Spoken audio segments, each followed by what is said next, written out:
So, I'm going to record it for those who aren't here and want to know what we're talking about. Okay, so last time we put up this syllogism that this is essentially the essence of the pro-life argument. 1, it is morally wrong to kill innocent human beings. 2, abortion kills innocent human beings. Therefore, 3, abortion is morally wrong. Last time we looked at the challenges to say, the challenge to premise 2, that the unborn are not human beings, and that's just definitively false. Modern science, especially since the 1990s, has solidly for sure known that the unborn are fully human organisms, separate, distinct human organisms from conception, living human organisms from conception. So there's no question when life begins. It begins at conception. Human life begins at conception. And then the other one was to say that it is possible to kill some human beings. Human persons, we cannot kill innocent human persons, but we can kill human beings who are not persons. And then we talked about the criteria that they would use for personhood and all of the difficulties therein. So now what we want to do is move to the challenge that I think is a lot more potent and pretty popular these days, and that is the, I have a question. Yeah. Did anybody, as a challenge, suggest that they are not innocent? No. They've invaded the body without permission? Oh, that's today. Oh, okay. Yeah. Now, why am I all of a sudden having troubles here? Technology is a pain in the butt. Okay. All right, so challenge number 3 is to say, if the challenge premise 1, by either saying that the human is not innocent, or that the woman's choice is more important and morally weighty than that of the other human involved. Since we've already established that the unborn are human, now we're talking about 2 humans, and so we're saying maybe this is not an innocent human being, or maybe it's just that the woman has the absolute right to do what she wants with her own body.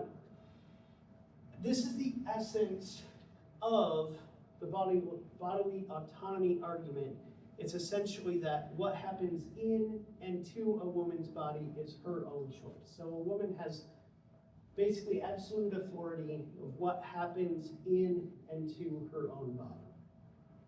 Okay, that is the basic essence of it, especially, and this is especially important in sort of Western individualistic society, that we would be having a discussion about bodily autonomy and saying that it's completely up to the woman what she does with and to her own body. Okay? This sometimes also gets wrapped up in biology arguments. Why? Well, because, and this kind of goes back to, let me put it this way. The people who know the arguments well, the pro-choice people who know their own view well enough, will realize that the unborn are humans, but there are a lot of people out there who are pro-choice that don't even realize their own view understands that the unborn are human beings. Many people are still under the impression that no one really knows when life begins, and we don't really know what the unborn is. It's just a clump of undifferentiated cells or something like that. So because that's the case, we say my body, my choice, the unborn is just a part of my body. It's just like a tumor or something that is just a part of my body that I can get rid of if I want to. It's like my hair, I can cut my hair if I want to. It's just a clump of cells that's on my body that I can get rid of if I want to. Okay? This is problematic because it goes against the scientific evidences from embryology that we looked at last time. But it's also difficult because there would be a point, especially if the unborn is male, that the woman would have a penis. If she says, this is part of my body, then she would have a penis, which is strange. Now, certainly we get into, like we did 2 weeks ago when we were talking about sexual ethics in general, the discussion of someone who feels like a woman who has a penis. But this person would say that essentially be a woman with a vagina and a penis. And so that would be a difficulty. But most proponents of bodily autonomy, like Judith Jarvis Thompson, like I mentioned last week, there are two very famous papers. One is by Warren, one is by Thompson. They were both written in the 1970s. They're still probably the premier arguments in favor of abortion. And Thompson, many people will usually admit that the unborn are human persons. Thompson, this is back in the 1970s, who said, even if they are human persons, it doesn't matter because of this argument. But that a woman's control over her own body and medical care overrides the rights of the unborn. Remember the court case that we're discussing, can't remember the name of the court case, but it set precedent for Roe. It was basically about the ability for people to make their own private medical decisions, especially about sexual things like birth control, things like that. And so that sort of mapped over onto this idea that abortion is simply another form of sexual health care, and that the state should not be interested in what goes on in people's bedrooms. That's the basic idea. And that a woman has a right over her own body and her own medical care, of which abortion is a part of that. Okay? Does that make sense, the bodily autonomy argument in general?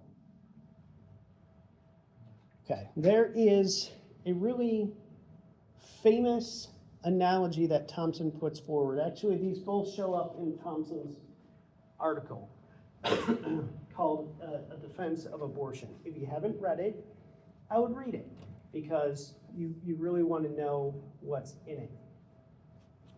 What she does is she puts forward this idea. Let's say that you are kidnapped. The Society of Music Lovers kidnaps you, throws you in the back of a van. They knock you out, throw you in the back of a van, and you wake up in a hospital room with a line that's coming out of your kidney and over to the bed with somebody else in it. And a doctor comes in and says, I'm sorry about what's happened to you. What they did, it probably wasn't on the up and up. But essentially, this is a world famous violinist, and his kidneys are failing, and he needs the help of someone else's kidneys in order to survive. So, what has happened is we've hooked your kidneys into his kidneys. Now, don't worry, it should only be about 9 months or so, and then you can unhook and go along on your way. But if you unhook this and walk away now, this violinist will die. Okay? So if you find yourself connected, Thompson says you have no moral obligation. It would be, the technical term is supererogatory. Okay? That is to say that it would be nice of you to do it. It would be nice of you to stay there bedridden for 9 months while you're with this violinist, keeping this violinist alive with your kidneys. because your kidneys are now filtering his blood. But you don't have to. And if you want to walk away, if you want to unhook and walk away, and the violinist dies, that's your choice to make. Essentially, people cannot require you to use your body for somebody else. Okay, so a woman's not morally required to allow the unborn to use her body in the same way that I'm not morally required to let some violinist I've never met, however great he is, to use my kidneys. Okay? And unhooking them is not unjust killing. Why? Because they don't have the right to my body. What I do with my body and who I hook up to my kidneys is my choice. And if I don't want this person hooked up to my kidneys, I can unhook them and walk away. Yes, they will die, but I have control over my kidneys and my body, so I can walk away. In the same sense, a woman that finds herself hooked up to the unborn can unhook the unborn and walk away. Okay, that's the idea. Some people have gone as far as to relate this to slavery. One person using another person's body, basically forced use of someone else's body. Okay, and that's wrong. The other thing that Thompson uses is this idea of a robber. So she says, let's say that your house is open, you open your windows to let a nice breeze in. That makes it easier for a robber to get in the house. That doesn't mean that the robber has a right to be there, okay? If you've opened yourself up through, say, sexual activity, to another human entering your domain, then sure, that person could stay there if you're nice, but you have no right to, or they have no right to use your house and remain in your house. You have the right to throw them out because it's your house, okay? Then she says, let's say that instead of a robber trying to get in, an innocent person trips and actually accidentally falls through the window. And even though you put up bars and screens, an innocent person somehow falls through your window and inside of your house. This by analogy would be something like birth control, or some form of birth control, condoms or the pill or whatever. So even if you're taking precautions in that sense, and an innocent person ends up in your house, they still don't have a right to be there. Okay? Part of Thompson's, and this is something that people would disagree with, I think, I don't know. Yeah. One of the things that Thompson says is basically we only have the responsibilities, or we're only morally responsible for that which we choose to take moral responsibility for. Okay. Recall that last time we talked about the difference back here between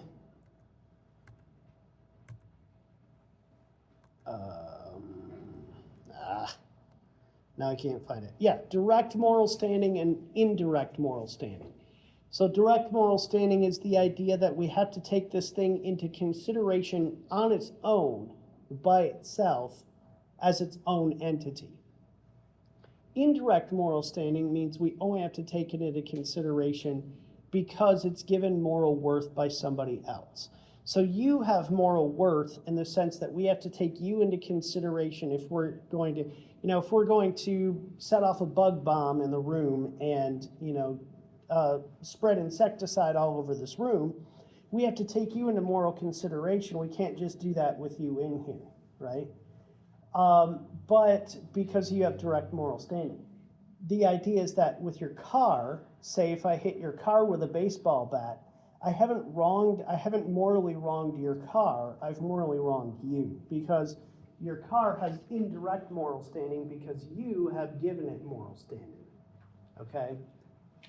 Now a big difference here is that pro-life view will will say that humans have direct moral standing, just basically by being human. The idea here for most pro-choice people is that the unborn have indirect moral standing. That is to say that we only have to take the unborn into moral consideration if the woman who's pregnant with the unborn says we do. Only if she chooses to take care of it, okay? So that's one of the things that Thompson is going to say as well. Okay, the final thing is here. So even if the woman partakes in an act which she knows could lead to pregnancy, which basically everybody knows that that's where babies come from, right? And especially if she had taken precautions to prevent it, the unborn has no right to be there or stay there uninvited. Okay. This is an uninvited house guest, and so the woman has the right to kick them out of the house, okay? The way she put it is to basically just kick them out of the house.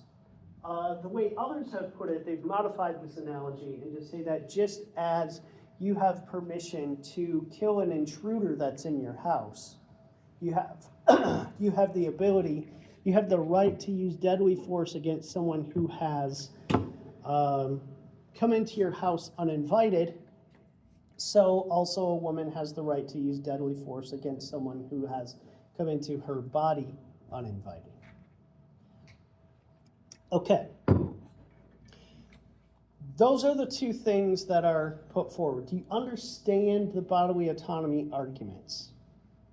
Like I said, I think this is probably the best pro-choice argument. Okay. Let's talk about some problems with this. First is that the analogy, you have to know some things about analogy arguments. The arguments by analogy, the arguments have to be similar enough to each other that what applies in one case applies to the other. It's called an appeal to consistency. And if they have what's called relevant similarity, that is, if the arguments are close enough together, then what we do in one case, we should also do in the other. And the example I like to use of this is basically like a peeping Tom. Everybody knows that somebody hiding in the bushes, looking through somebody's window, spying on a woman in her house is wrong. But in the 90s, when people started having desktop cameras and laptop cameras and that sort of thing, they would just be sitting on the computer, and somebody could hack into their computer and watch them on their webcam, okay? We didn't have any laws against this. But what people would say is, essentially this is a violation of privacy. This is almost the same exact thing as a peeping Tom, even though the person is not sitting in the bushes. So they're doing it virtually. So what we should do is prosecute those who hack laptop cameras in the same way that we prosecute those who are hiding in the bushes spying on people. And so say, if those two things are similar enough, then what we do in one case, we should also do in the other. That's essentially what is being made here. The argument has to be, the analogies have to be close enough to say, what we do in this case, we should also do in this case. Well, the analogy between the violinist and the unborn only works if the two situations are parallel in relevant ways. It turns out there are a lot of non-parallel things between the unborn and the violinist. First, the unborn is not attached in an artificial way. It's not, you don't just wake up and you have some cord in your back going to this violinist or going to the unborn like you do the violinist. It's being produced in the natural way a mother's body is supposed to produce other humans. Okay? In that case, and also this goes with the house analogy as well, the unborn are not trespassing. They're in the natural place that they are supposed to be. I'm going to put this forward later, but essentially, this is a very important thing to keep in mind. The uterus is the only human organ that is meant for someone else. There is no other organ of the human body, there is no part of the human body that is meant for someone else. The uterus doesn't really do anything for the woman. The existence of the uterus is for the purposes of holding another human being. Okay? So that's an important thing to keep in mind. The unborn's not in a place they're not supposed to be. Uteruses are where unborn are supposed to be. Okay? One big thing in ethics, when we discuss especially like end-of-life issues and that sort of thing, is this one. It's the difference between killing and letting die. Okay? There's a difference between killing and letting die. If we have somebody who, like my great aunt said that they told her that she was, that her kidneys were failing and she needed to start coming into the hospital to have dialysis every week, or she would, it's not going to be good for her. And she just said, nah. They're like, well, you're going to die. Like, you'll be dead in 2 weeks if you don't do this. And she was like, I'm ready to go see Jesus. That's fine with me. Now, there's a difference there because it's sort of her natural body moving in that direction anyway, and someone could step in and try to help with dialysis. But it would be different if someone just stabbed my great aunt to death, right? There's a difference between killing someone and letting someone die. In The Violinist, the person unhooks and walks away. That's letting a person die. We could change The Violinist to say, well, we could unhook you, but first we have to have somebody stab this person to death, or cut their arms and legs off, or something like that. And then once they're dead, we can unhook you. That's a different story, right?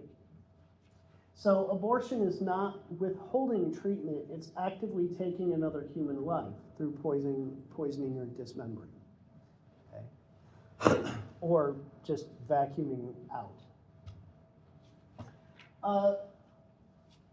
You don't know the violinist. You never met the violinist in your life. Your obligations to a stranger are different than your obligations to your own offspring. And pretty much everybody understands that there's some sort of obligation that you have to your own offspring, and maybe even to your own parents and that sort of thing too, right? That people who are family members you have some moral obligations to them. As somebody says, we need to take care of your parents. They're not able to live by themselves anymore. You need to take care of your parents. And you say, I choose not to do that. So just let them, I guess they burn the house down, they burn the house down, or whatever. But you have a moral obligation to make sure that they're safe. The same sort of thing happens especially with children, right? That you have a moral obligation to take care of your own offspring. That's what happens in nature, if even for a short time, right? We have that sort of thing happen. So you have obligations to your own child that you don't have to some random violinist guy.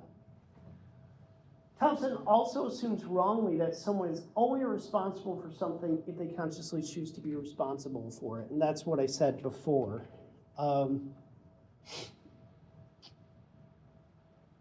Now, in the violinist thing, you're bedridden for 9 months. You have to stay in this room, bedridden, for 9 months. You can't walk away from the violinist. Now that is a burden. There are people who are bedridden for a large portion of their pregnancy. It does happen sometimes. I know somebody that it happened to. But I don't see her ever saying something like, no, it wasn't worth it.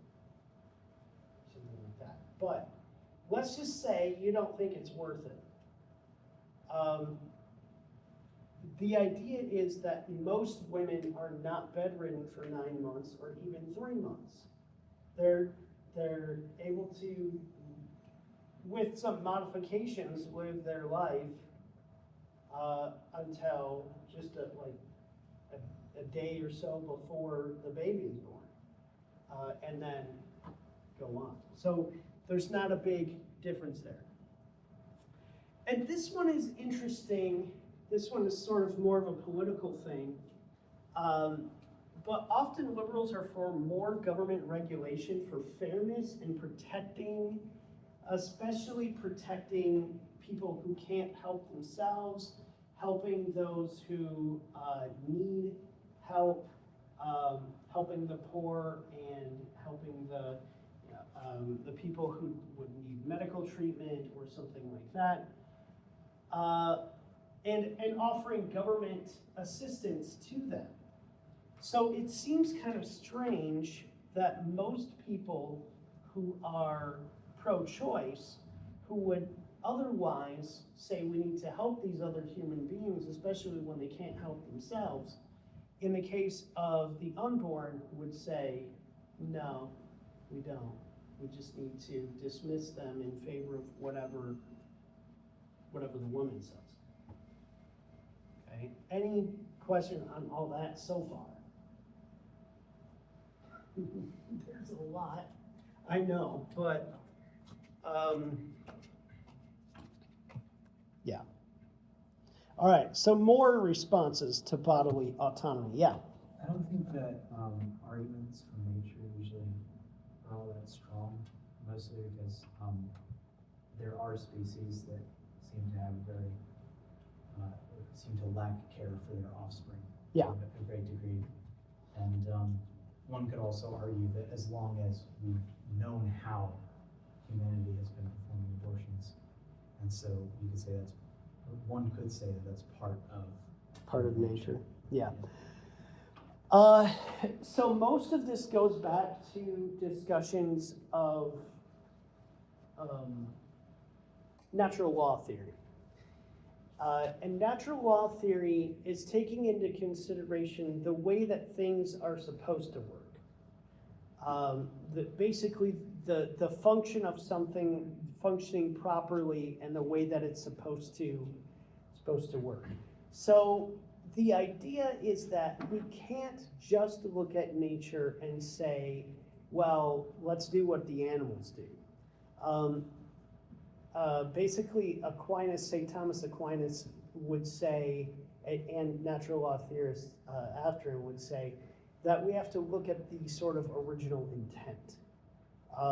What was meant? What was the original design? How was this designed to work?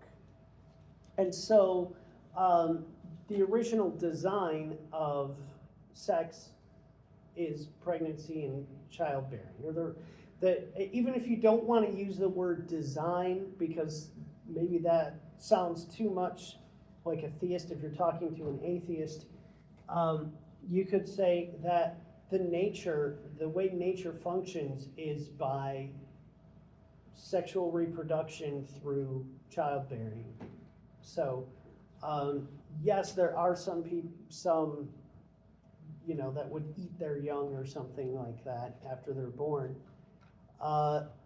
But is that the general gist of what happens in nature? Is that the general gist of what is what is the direction of nature? Yeah. Good. So it's kind of like something that I've just thought of. So like, let's say that conjoined twins like consent to intercourse and they get pregnant, Okay. and they share one womb. But let's say that like twin A wants to keep the baby, but twin B doesn't. So, like, how would the bodily autonomy work there? Because either the baby is birthed and then twin A, their bodily autonomy is superseded over the bodily autonomy of twin B, or there's an abortion, in which case the reverse would have to happen. And so wouldn't they have to like say that something supersedes bodily autonomy in this case? I mean, certainly I would say that. I would say that the objective nature of moral reality would supersede that. But when it comes to the idea that it would be essentially that if the unborn has indirect moral standing and one of the conjoined twins is giving it moral standing and the other is not, they would probably say, my guess is they would say that it has moral standing because one of them is giving it moral standing. But I don't know. That's a good question. I would say that that the unborn has moral standing simply by being a human organism. And so its rights need to be taken into consideration in any sort of discussion of procedures and medical decisions. Yeah. Did you have something, Carson? Oh, okay. So here's something. If dependency requires deadly force, then to be consistent, it needs to be carried over to born children as well, because those who are born still need care. A 2-week-old is still completely dependent on others. Now, hardly anyone is going to accept that. They're going to say, well, there's an exception there. The woman can give the baby to somebody else. Yes, that's the case, but the baby at that point is going to need to be dependent on somebody. So if just the fact that it is dependent on somebody means that we can kill it, that would apply to any 2-week-old baby, okay? Regardless of who's taking care of it, and that's a difficulty. A person, this is a big one. A person cannot consent to sex without also consenting to the possibility of pregnancy. Everybody knows that that's where babies come from, okay? So you can't get away with saying, well, I consented to have sex, but I didn't consent to get pregnant and have another human inside of me.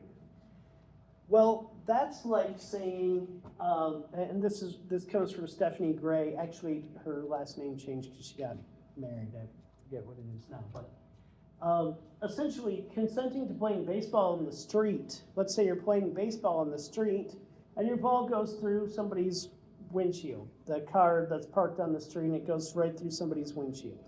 You say, well, I consented to playing baseball in the street, but I didn't consent to smashing windows with the baseball, so I'm not paying for your windshield. You can't say that. Everybody knows that if you play baseball in the street near parked cars, you might hit a parked car with the baseball and smash a window out. That's a consequence. So you should know that those natural consequences come with that activity. Here's one. A man consenting to sex, but not to paying child support. Now, here's something that a lot of people would not say. A man said, well, I consented to having sex, but I didn't consent to having a baby, so I'm not paying child support. They're going to say, tough. You had sex. A consequence of sex is babies. One was born because of your sex act, so you need to take care of it. You have a moral obligation, a financial obligation to take care of it. So why is it that legally that is essentially forced onto men, but the same sort of thing is not that women are not held to the same standard, that they have a moral responsibility to take care of the quote-unquote products of conception, as they might call it. Can we say from a logical standpoint, my body, my choice, not your body, not your choice? I guess. That's basically what they're arguing, right? Yeah. They could say that, and that's the thing, that the direct, and that's one of the things we discussed last week, is that with direct or indirect moral standing, in the case of indirect moral standing, who gets to choose whether or not the unborn has moral standing? It's the woman, and that's it. So we talked about the discussions, because there are plenty of examples of a woman who gets pregnant and their boyfriend or their husband or something like that wants to keep the baby. And there are even instances where the boyfriend says, you know what, just have the baby, I'll take the baby, you don't need to take care of it, you don't even need to see it after it's born, I will take it and take full responsibility. She can still have an abortion, because it's up to her to decide whether or not it has that moral standing. And that's basically a double standard, right? But they'll say it's not a double standard because there is a relevant difference here, because it's her body that's being used and not his. And that's what it all comes down to. It's her body, not his. And so she has basically total control over the situation, because she has total control over her own body. So parents need to take care of the basic needs of their offspring. That includes unborn offspring. I said this earlier, but let me go back to this one a second. I kind of skipped this one. Consenting to have an open house, but not to have people in the house. Let's say that I put a for sale sign on my front lawn, and I put open house Sunday 2 to 4 p.m. Okay? I come to my house, and I come to my house at 3 o'clock that afternoon, and I walk in, there's people standing in my living room. I don't want these people in my living room. I didn't give them permission to be standing in my living room. And I didn't, so do I have the right to kill them?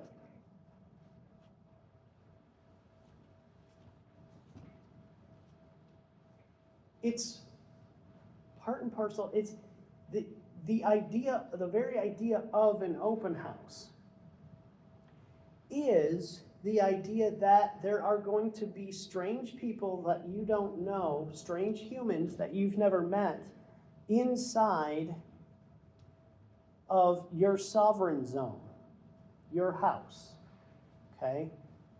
The same idea goes for sex. The very idea of sex, and this is part of what we talked about 2 weeks ago with the birth control pill in the 1960s, is that started to divorce sex from childbearing. The idea is that sex is a child act. I mean, that's one of the purposes of it. And so, just as I can't shoot everybody who walks into my house during this open house, why can't I do that? Because everyone knows that an open house is a type of act that leads strange people to come into your sovereign zone. Just as everybody knows that sex is an act that leads strange human beings into your sovereign zone. So you can't really say, I didn't ask you to come in, you can't be here. If I have an open house, I'm essentially asking other humans to come into my house. So I can't say you can't be here. In the same way, if you're having sex, you're essentially asking other human beings to come into your sovereign zone, your body, and to be in the natural place where people are supposed to be in order to develop. My living room is the natural place people are supposed to be if I'm having an open house. Okay? Does that make sense? Okay. The uterus exists not for the mother, but for someone else's body, for the body of some other human. Every month, the uterus prepares itself to be occupied by someone else's body. That's its sole purpose. It's like get the food ready, get the bed ready. Okay? It's essentially the nutrients and the place for the unborn to be safe, protected, and to grow and nurture. That is the point of it.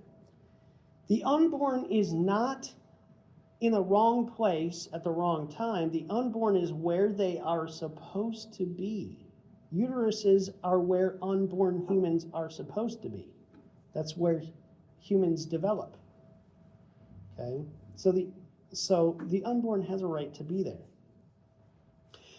This is another thing that comes from Stephanie Gray. She says, let's say that a new mother is kidnapped, and she's breastfeeding, but she's kidnapped wholly apart from her child. It's just her. When she gets to the place where they're holding her, there's an infant there. And there's nobody else around. It's her and that infant. The infant can only have, the only thing for the infant to eat is her breast milk. Does she have a moral obligation to feed that, to give nourishment, using her own body to give nourishment to the unborn? I think pretty much everybody would say you should do that. There might be some people who would say it's supererogatory to say that it would be nice of her to do it, but she doesn't really have a moral obligation to do it. But now let's say that it was her child. Certainly then she's got a moral obligation to it. Okay. Let's talk about the tough cases. The rape and incest cases. This is less than 1% of abortions. In fact, I think it's about 0.5%.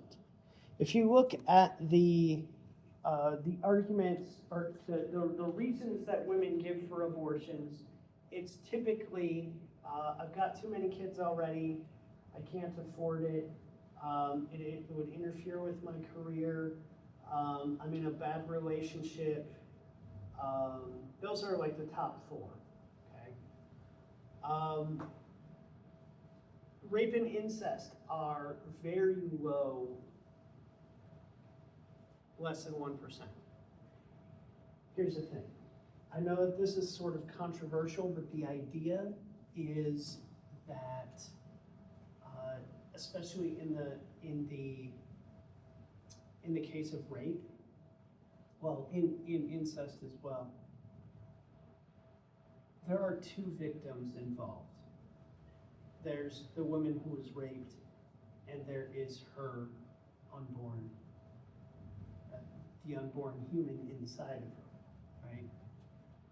Essentially, abortion is punishing one of the victims.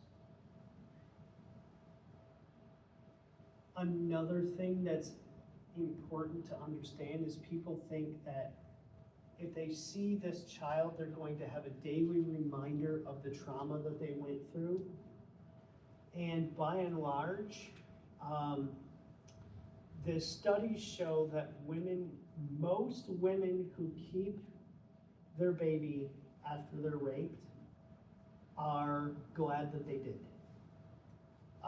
It's also the case that the studies have shown that there doesn't seem to be any significant mental health benefits to having an abortion.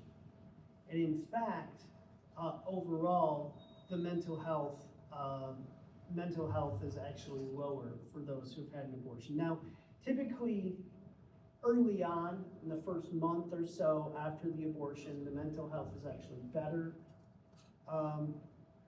and that sort of thing.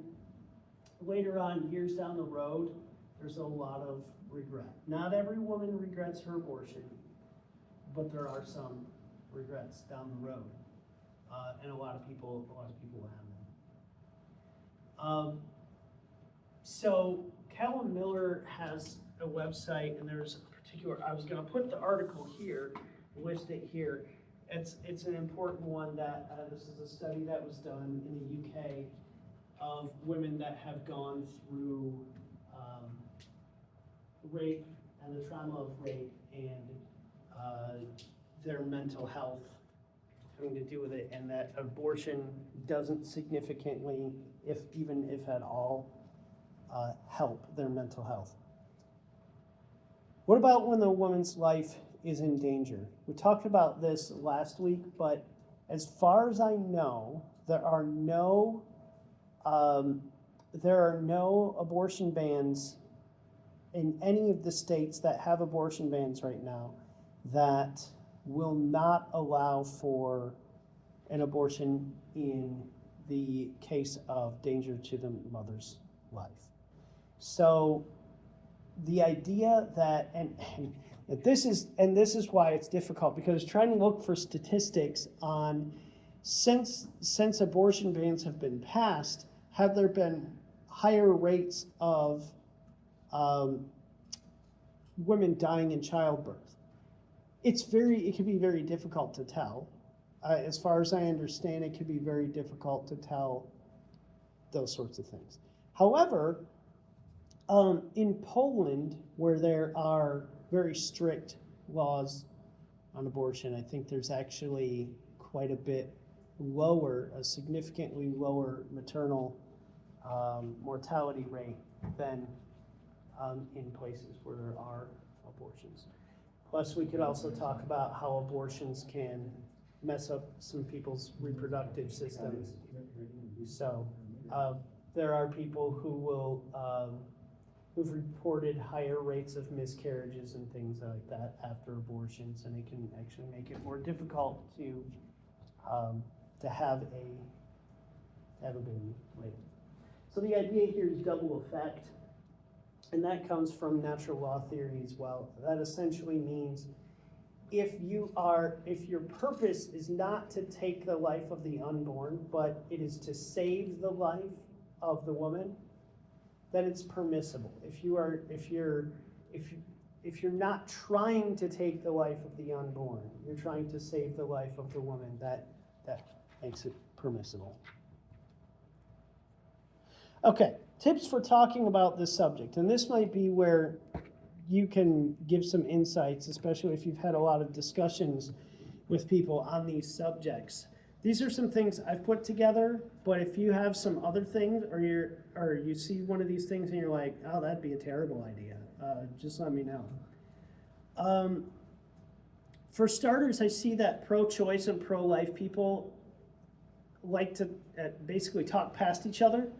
What I've found is that I would say 90% of people do not understand the other side of the issue. And I would say probably about 50% of the people don't even understand their side. They don't even understand their own view, especially pro-choice. A lot of pro-choice people think that it's about when life begins. It's not. That's been settled. Pretty much everybody agrees that a woman can do what she wants with her own body for the most part. Okay? You want a tattoo, you want piercings, you want to run a triathlon, you can do all that stuff. If you want to strap a bomb to yourself and blow yourself up, that might be a difficulty. I'll get to that in a second.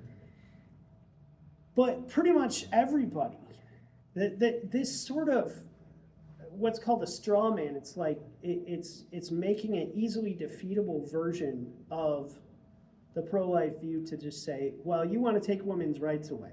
I don't know any pro-life person who says, you know what I want? God, I think those women, they just have too many rights. And I want to take some of their rights away. They got too much control over their own bodies, and I need to control their bodies. Nobody says that. But yet, that's what people think that. People think that the pro-life view is all about controlling women's bodies, and that's just crazy. Yeah. Nick Fuentes does say that. Nick Fuentes? He's tweeted before, your body, my choice. That might be satire. I think it's a joke. I think he's trolling, but he does say that. Yeah, I was thinking to myself, I can see Andrew Tate saying something like that. But most people agree that those people are sort of outside of the normal political discourse. So. Right. Most people believe humans have a right to life. Even those who are just sort of Enlightenment humanists, even the most staunch atheists a lot of times will think that humans have the right to life and that killing somebody for no reason is a human rights violation.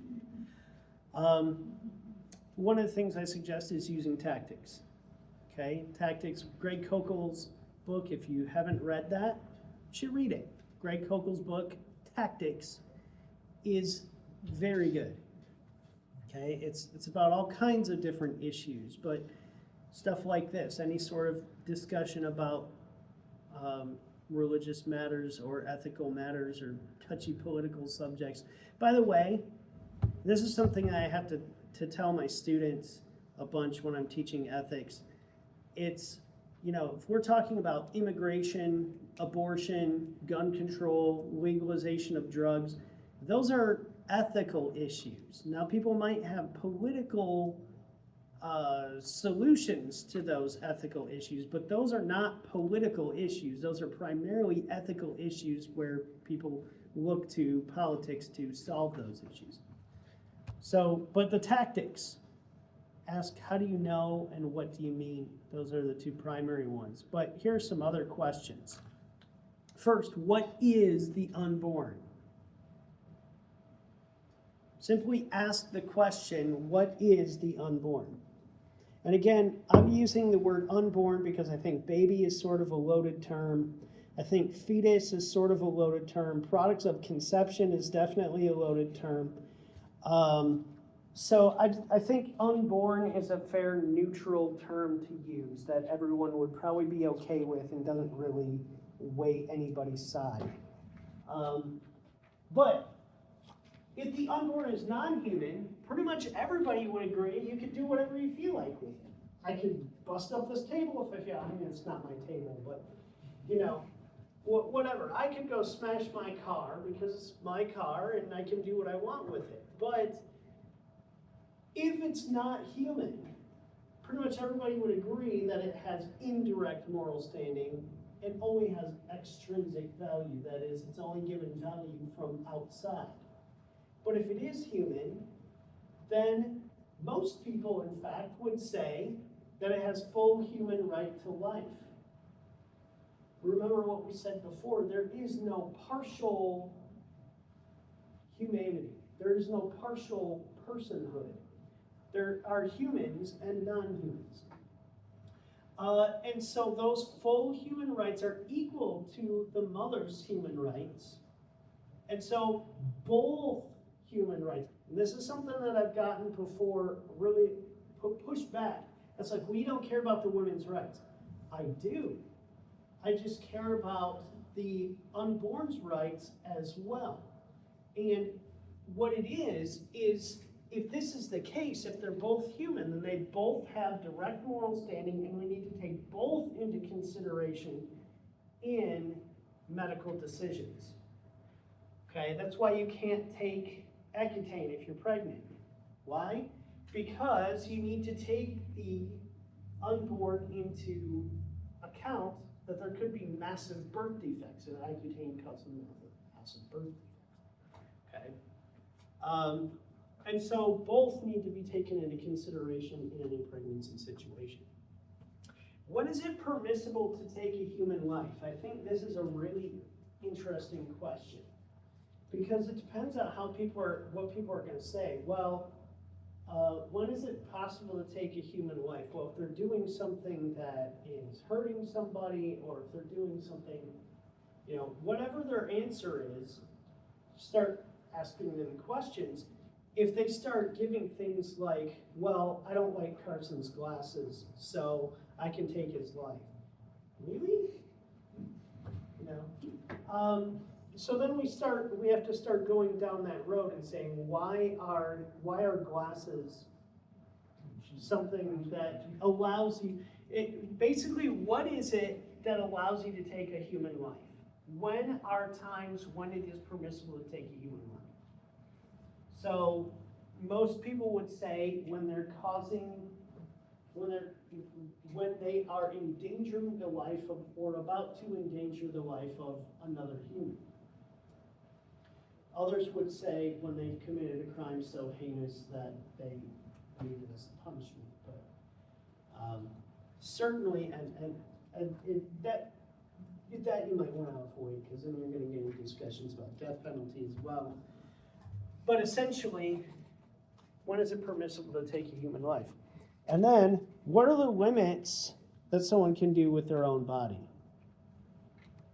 Because probably, I don't know, maybe you've run into people who would restrict it to begin with, but probably most people are like, well, people can do whatever they want with their own bodies, right?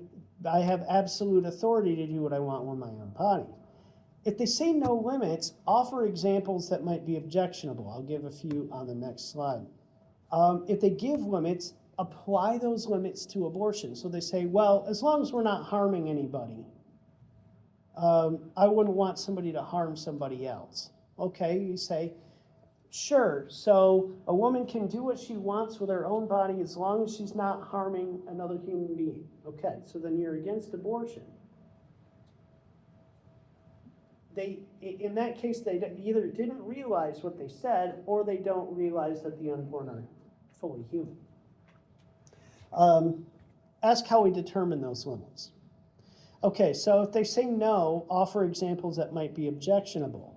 Okay? If it's her body, her choice, then can we say any of this is wrong? Late-term abortion 2 days before birth, even though it's still in the woman's body. Most people are against late-term abortion.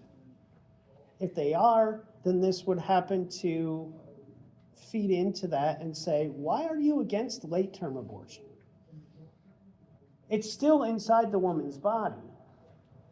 And there's no ontological difference. That is, what is this thing inside of the woman? It's been the same thing. It's been a separate, distinct human organism since conception. There's no difference. It's just more developed. So why 2 days after conception, but not 2 days before birth?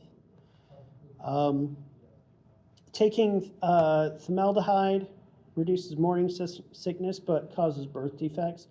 Like I said, Accutane, it gets rid of acne, but it causes birth defects. And someone says, well, it's my body, my choice. I can take Accutane to get rid of my acne. It doesn't matter what it does to the unborn because it's not my body. It's I can do what I want. Using the products of abortion in pieces of artwork. This has happened. People have used the products of their own, essentially used what came out during the abortion as a piece of artwork. Fetal torture. Why not torture the fetus? Can you do that if it's your body, your choice, and you have domain over whatever happens to and inside of your own body? If it's your body, your choice, and you have that, then might it be that you could torture the unborn? What about a woman using her uterus in order to smuggle cocaine across the border? I wasn't laughing at fetal torture. I read the last one and I was laughing. Okay.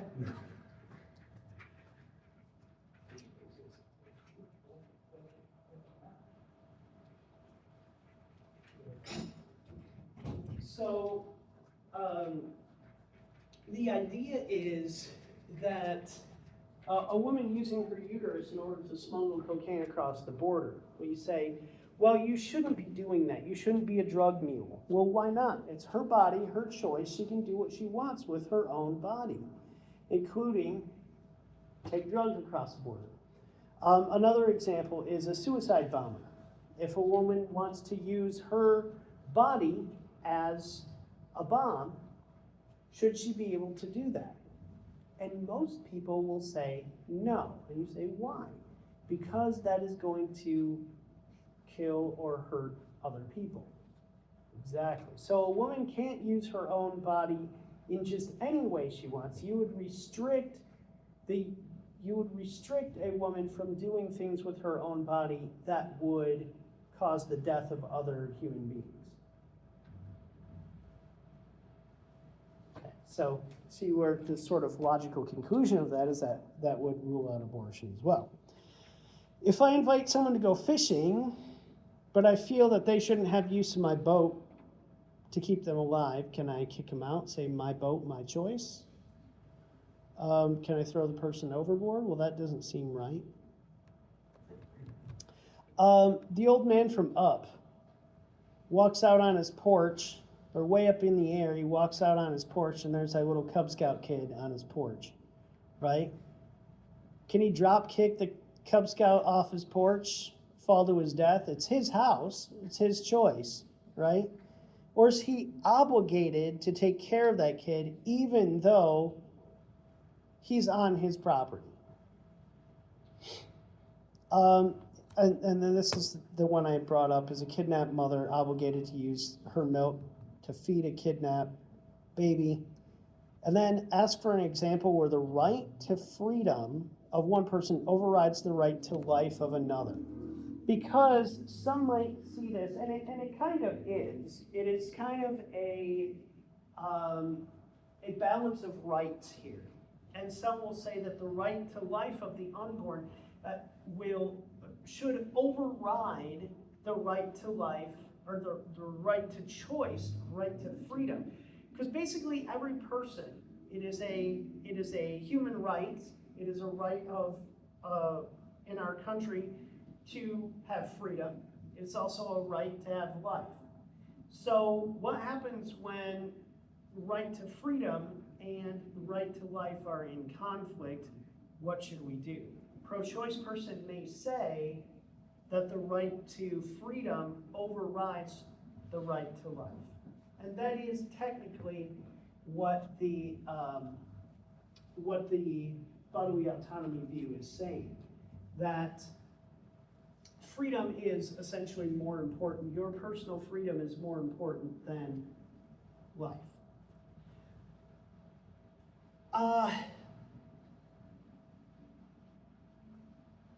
One of the things I've thought about in regards to this is the idea that life actually precedes freedom. So maybe it's a more fundamental right.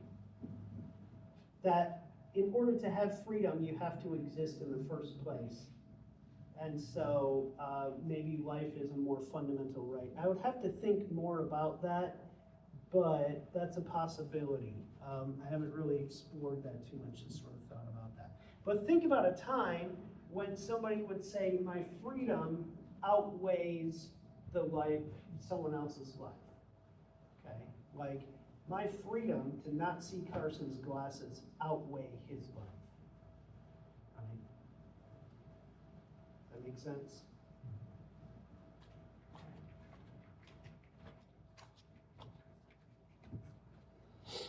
And that doesn't seem to be the case.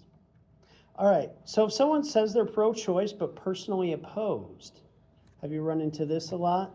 Like, you're like, I wouldn't have an abortion, but I think people should be able to have one if they want to. I think you ran into a Christian girl who was like that today. Okay, There's a lot of Christians like that. yeah. Okay. Well, ask why they're personally opposed. Why would you not have an abortion? If you say, I wouldn't have an abortion because it kills a human being. Well, if that's the case, then shouldn't you stop other people from killing human beings as well? I mean, don't we have a moral obligation to try to stop that? Another one is to trot out the toddler. That is to say, what's the difference here?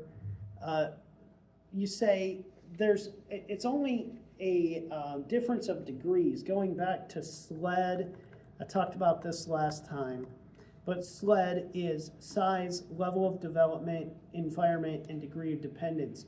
That none of these really have any bearing on the humanity of the unborn or even the personhood of the unborn. The size, a person's size does not make them more human. A tall person is not more human than a short person.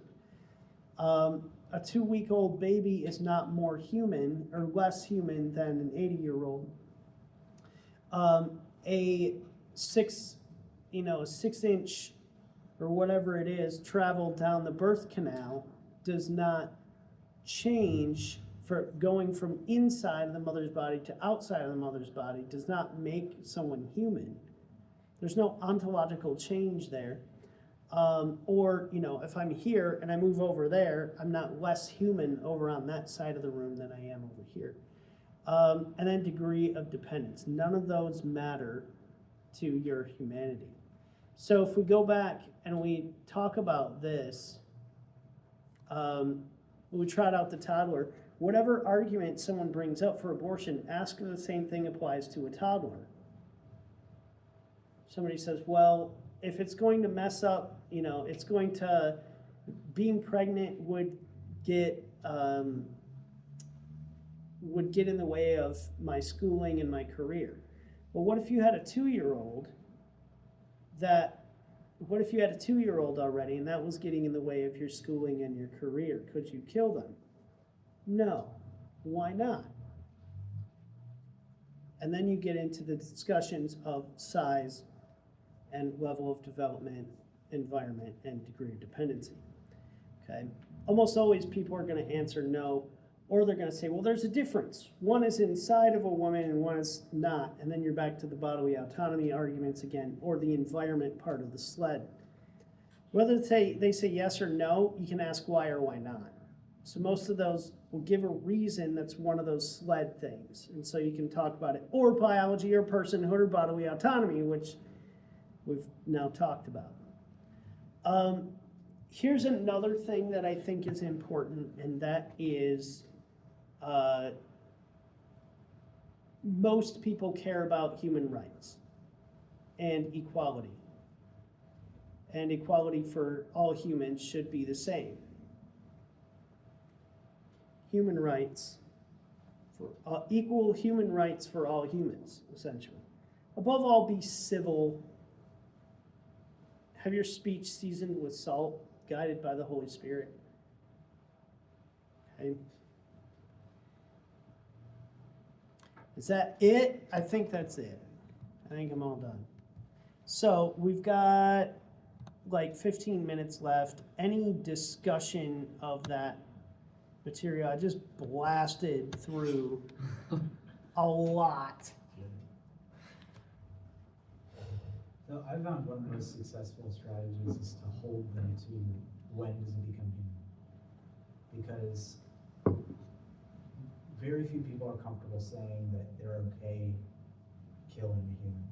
Very Okay. few people.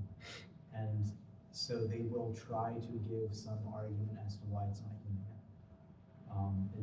One person today said perception, which is obviously not true because people, babies in the womb can hear and see to a certain extent, and they can definitely feel. Right.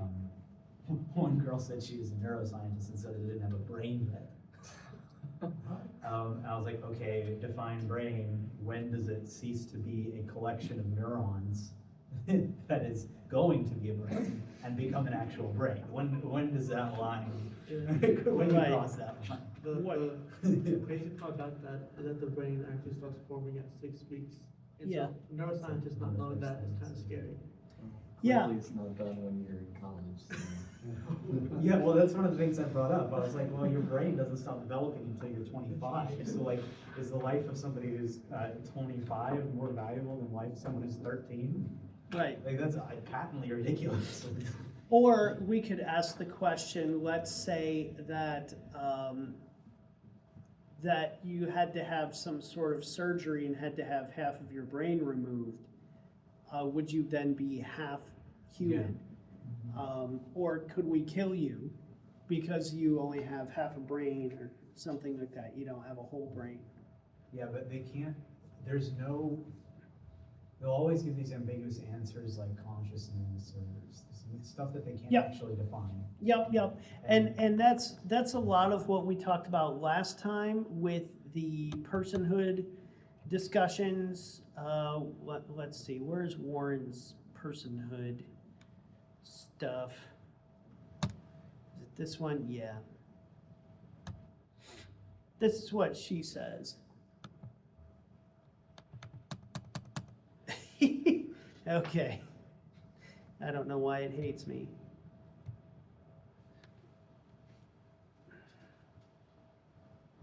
Use presenter view, please. Thank you.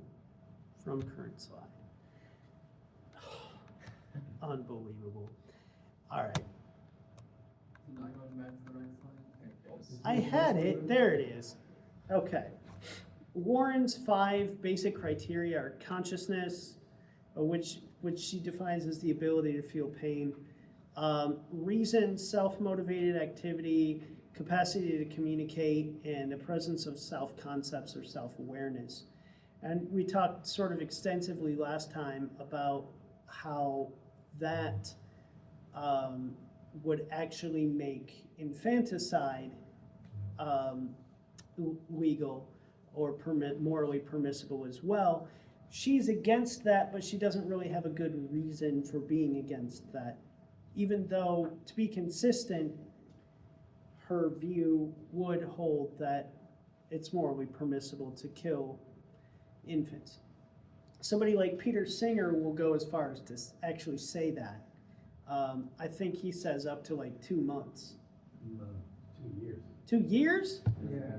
Okay. He's- Now, I think he has changed his mind on that somewhat in recent years, but I'm not exactly sure what the change has been. Yeah, The no, criteria, interesting. they have to be able to make plans for the future, think of the future. Okay. That's also, That could go up to like 85. And then they asked him like, okay, so are you all right if I shot your 2-year-old child? He's like, no, of course not. Or the mother. Yeah. You want to be in 5 years, job interview questions. You better answer this first. But- It defines your life. But this goes back to this particular thing, even if we do, I'm not sure. Okay, just execute by the state, you know. It's like the holy, line I found the Holy Grail, kind of a skip moment there. Where they ask about the bird, right? the dead parrot. What are you doing telling me it's time? By the way, the Peter Singer guy, he is a persona non grata in like Germany, Austria, Switzerland.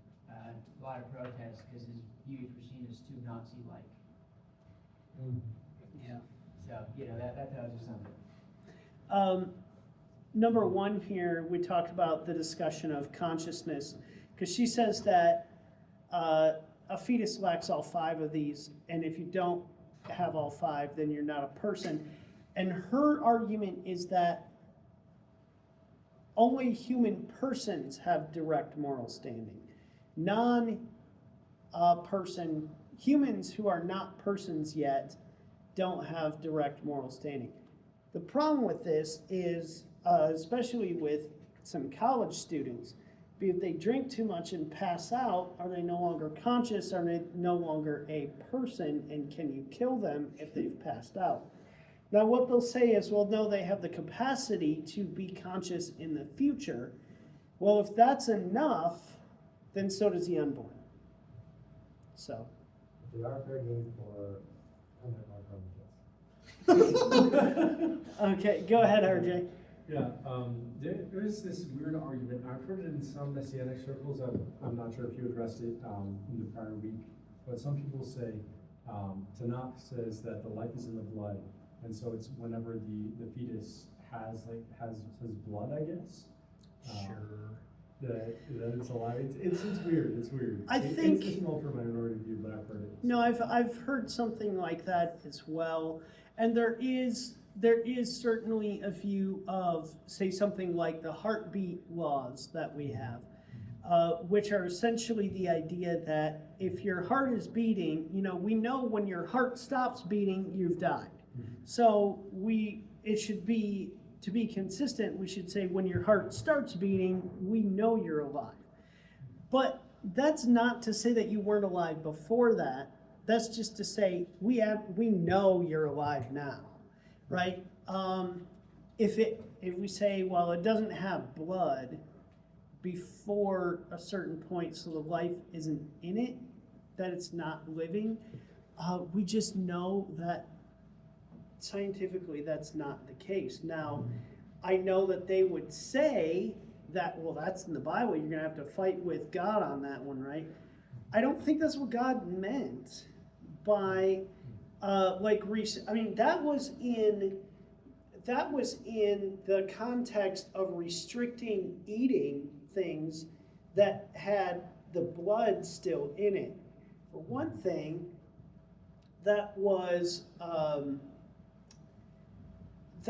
a prohibition for the purposes of avoiding foodborne illness, but it's also the case that it was another one of those laws that is meant to show the Jewish people not to get wrapped up, not to blur lines.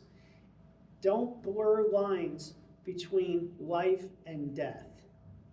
That's essentially what they're saying. And it kind of seems like that's what they're doing in making that argument, is blurring the lines between life and death. They're saying don't wear fabric of two different types. Why? Because you don't blur the lines, you don't mix these things together in the same way that you don't mix together with the pagan people around you, is essentially what he's saying. So it's the same sort of thing. It's just a reminder of them that life is important and that life is sacred, and to not dispatch with that. Yeah. How would you deal with the Numbers 5 argument and the argument from Exodus where it says that if two men are fighting and one of them hits a pregnant woman and the pregnant woman, that one, and then the one in Numbers 5 where it's like the priest gives the woman a good concoction and then something happens to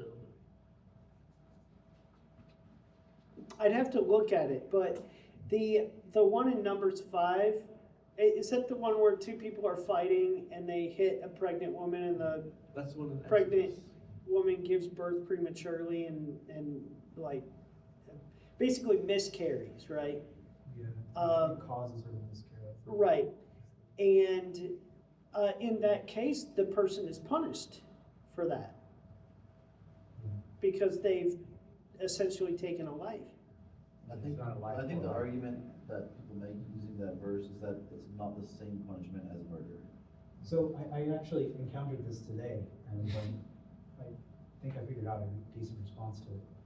If you kill someone in a premeditated fashion versus accidentally killing them, we punish you differently, but the Right. effect on the victim is the same.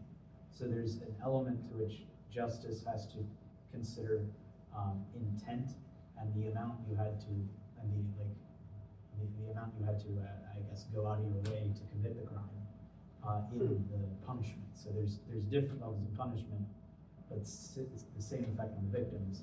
But you wouldn't say that those two people would have different value as human beings. Yeah, it'd be interesting if there were a comparable verse that said, if a man punches a woman in the stomach with the intent of trying to make her miscarry, would the punishment be? Yeah. And I think a lot of times what people do is they'll pick and choose different Near Eastern law codes that they think are similar to the Torah, and then they try and line those up. And I think it does vary based on which law code you choose.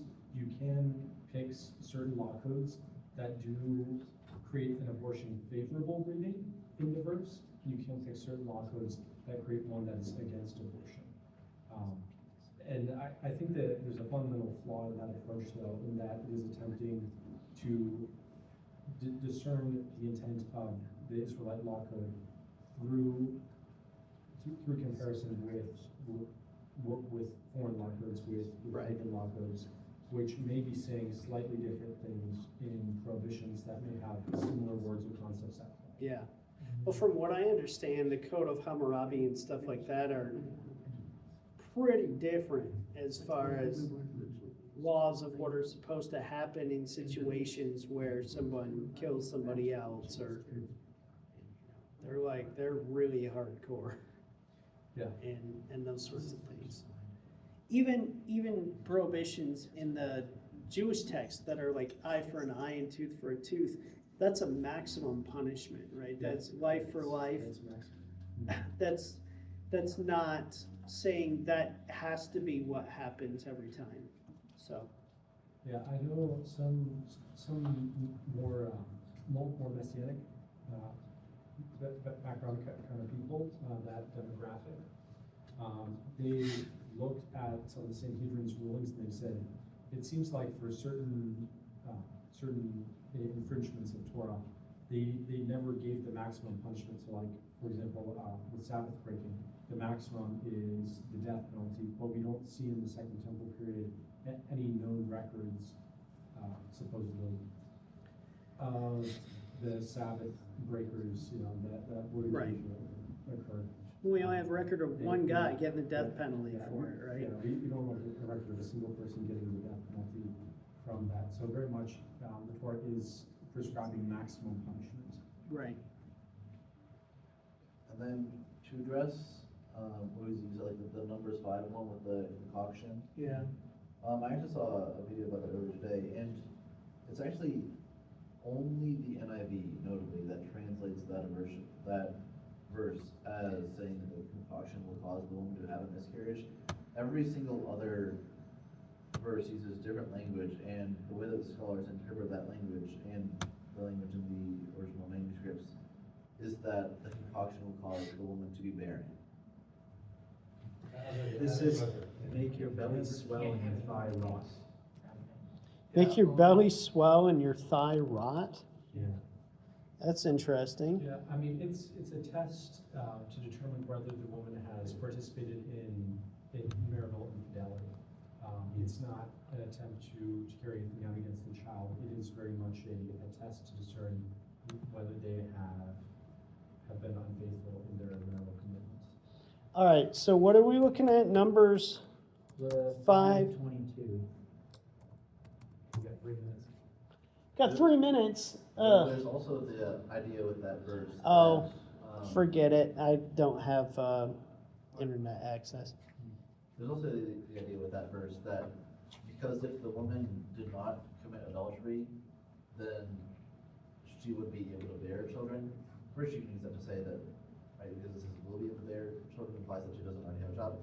But also saying will be able to bear children implies that it's not the concoction itself that, even if it was a miscarriage, would be killing the child, but that it would be a judgment from God, and that is completely different than an abortion. Right, God killing people versus people killing people. Well, I think we'll probably wrap things up. We can always continue our discussion. Actually, next week is a discussion week, so we can continue discussing all this. It'll be the discussion of sexual ethics and the discussion of abortion next week. And then the week after that, Elijah is going to be speaking on whether or not Christians can celebrate Halloween. Whether or not that's okay. So, would anyone like to pray to end our time today, and then we could go eat and discuss things over? I think they, I mean, I won't be joining you, but I can pray us out. Okay. Almighty Father, I want to thank you for this presentation. It's been a lot of information, a lot of very complex and thorough thinking, I'd say. And I just appreciate that we have this opportunity, this wonderful opportunity every week to come and discuss matters like these with fellow believers and to sharpen our critical thinking, our exegetical skills, and also matters of practical interaction to improve in our evangelization, in our apologetics. And just thank you so much for this opportunity and the presentation that we heard today. I pray that you would bless the food when we go and eat and discuss further. But I just thank you for this time now. In your son Jesus Christ, amen. Amen. All right.